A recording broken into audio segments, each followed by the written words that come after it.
কাকা কত বছর ধরে আপনি এখানে আছেন? 27 বছর। মাশাল্লাহ মাশাল্লাহ। ঠিক আছে কাকা, ধন্যবাদ। হ্যালো ভিউয়ার্স, আসসালামু আলাইকুম। আমি শাওন ফারাবি। তো আজকে আমরা আমার বন্ধু শফিক আছে সাথে। হ্যাঁ, হ্যালো, তো আসসালামু আলাইকুম।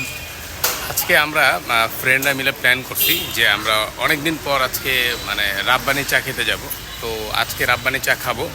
ইভেন এটা কম্পেয়ার করবো যে চায়ের কোয়ালিটি কি আগের মতো আছে নাকি কোয়ালিটি খারাপ করে দিছে। তো গাইস আমাদের সাথে থাকুন, আমরা একসাথে যাই চা খাবো। ওকে।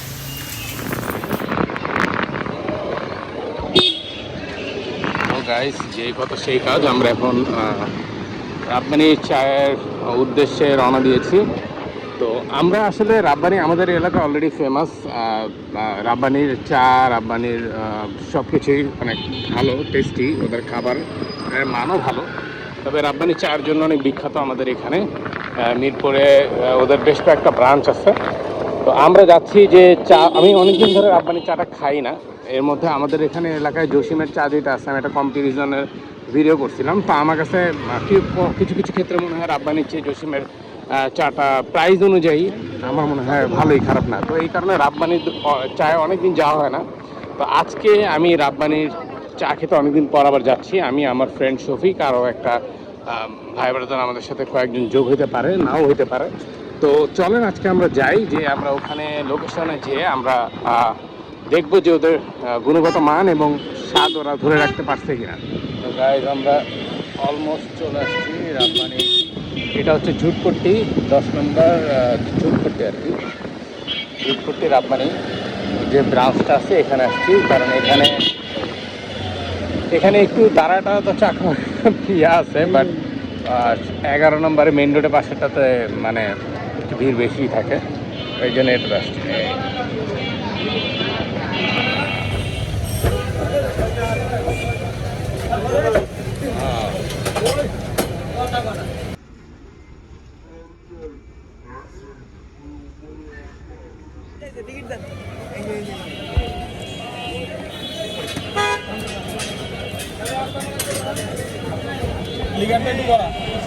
তোমার কিছু মন নেবে?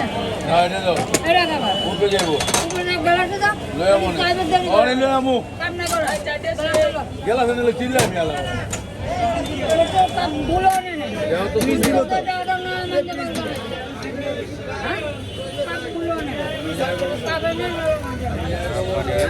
এখানে আসলে চায়ের সাথে সাথে অনেক আইটেম আছে, প্রচুর ভিড়, প্রচুর। এই যে আমার চা পেয়ে গেছি, একটা সাইডে চলে যায়, নাহলে আমি আসলে দাঁড়াইতে পারবো না এমন অবস্থা। তো এই হচ্ছে চা। শফিক এই সাইডে পর।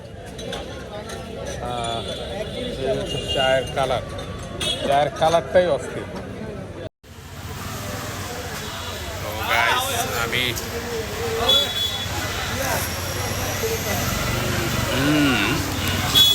তো অনেস্টলি বলতে আমার কাছে যেটা লাগছে সেটা হচ্ছে আমাদের জসিমের চা প্রাইস অনুযায়ী মানে সিমিলারই লাগতেছে। আর আগের চাইতে আমার মনে হয়েছে চায়ের কোয়ালিটিটা একটু ইমপ্রুভ বলতে এর আগে যে রিসেন্টলি আমি খাইছিলাম তার চেয়ে একটু ইমপ্রুভ মনে হচ্ছে। তো দেখি বন্ধুরা কি বলে। কারণ আসলে কি চায়ের ব্যাপারটা হচ্ছে কি, অনেক সময় লিকারের জালের ব্যাপার আছে, তারপর হচ্ছে দুধটা অনেক সময় অনেক জাল হইতে হইতে যে কোয়ালিটিটা আসে ওইটা আর কি, মানে বেশি জাল হইলে, দুধটা ঘন হইলে চাটা খাইতে বেশি মজা লাগে। তো এমনও হইতে পারে যে ওই দিন খাইছিলাম, ওই দিনে হয়তো বা লিকারটা বা দুধটা অত বেশি জাল হয় নাই। তবে আজকেরটা কিন্তু সেই মজা লাগতেছে, আজকেরটা ভালো লাগছে, আজকের চাটা খেয়ে মজা লাগছে। তো চায়ের কালারটা দেখেন গেছে। তো শফিক দোস্ত, তোর কাছে মানে চা কেমন লাগলো? এতদিন পর, অনেকদিন পরে তো রাব্বানি চা খাইলাম আমরা। আসলে আমরা রাব্বানি চা খাইছি 6 মাস পর। 6 মাস পর? 6 মাস পর খেলাম। আচ্ছা, 6 মাস পর খেয়ে তোর কাছে ডিফারেন্স কি মনে হলো? আগের চেয়ে বেটার নাকি? আগের চেয়ে একটু বেটার। একটু বেটার না? আমিও খেয়াল করছি এটা, আমি যে খাইলাম একটু বেটার লাগছে আমার কাছে। আচ্ছা, একটু বেটার, কিন্তু প্রাইসটা অনেক বেশি। প্রাইস কত করছে এখন? প্রায় 30 টাকা কাপ। 30 টাকা কাপ? আচ্ছা আচ্ছা, তাহলে প্রাইসিংটা অন্য জায়গায় প্রাইসটা যদি কভার রাখতো 20 টাকা কাপ হলে তাহলে একটু ভালো হতো। আমার মনে হয় কি জসিমের 15 টাকা সেই হিসাবে বেটার না দোস্ত? হ্যাঁ, সেই হিসাবে বেটার, কিন্তু কাপ হিসাবে সেই ঠিক আছে, কিন্তু 30 টাকা বেশি হয়ে যায়। বেশি হয়ে যায়, রাইট, এক্স্যাক্টলি। তো 25 টাকা। চা কিন্তু গাইস মজা আছে, চায়ের কোয়ান্টিটি খারাপ না, ভালোই। তবে আমি মনে করি যে 20 টাকা বা 20 টাকা কাপ হইলে না একদম পারফেক্ট হইতো, 20 টাকা বা 25 টাকা। তবে 30 টাকা কাপ চা, তবে চা মজা। চা অনেকদিন পরে খাইছি, যেটা ডিফারেন্স পেয়েছে আগের চেয়ে আমার কাছে একটু বেটার মনে হয়েছে। তো এই হচ্ছে চায়ের অবস্থা। দেখেন কালারটা উপরে স্তর পড়ে গেছে একটা। চায়ের কালারেই কিন্তু বোঝা যায় যে চা আসলে কতটুকু মজা হয়েছে। কালারে অনেকটা বোঝা যায় চায়ের টেস্ট কেমন হইতে পারে। তো গাইস, রাব্বানির চা খাওয়ার পরে আমার রিভিউ হচ্ছে, ওদের চা আগের চেয়ে একটু ভালো হয়েছে কোয়ালিটি, কিন্তু প্রাইসটা হাই। আমার মনে হয়েছে 20 টাকা হইলে ঠিক ছিল। আর ওদের রাব্বানির এখানে কিন্তু চায়ের পাশাপাশি আরও অনেক আইটেম রয়েছে, আপনারা ট্রাই করতে পারেন।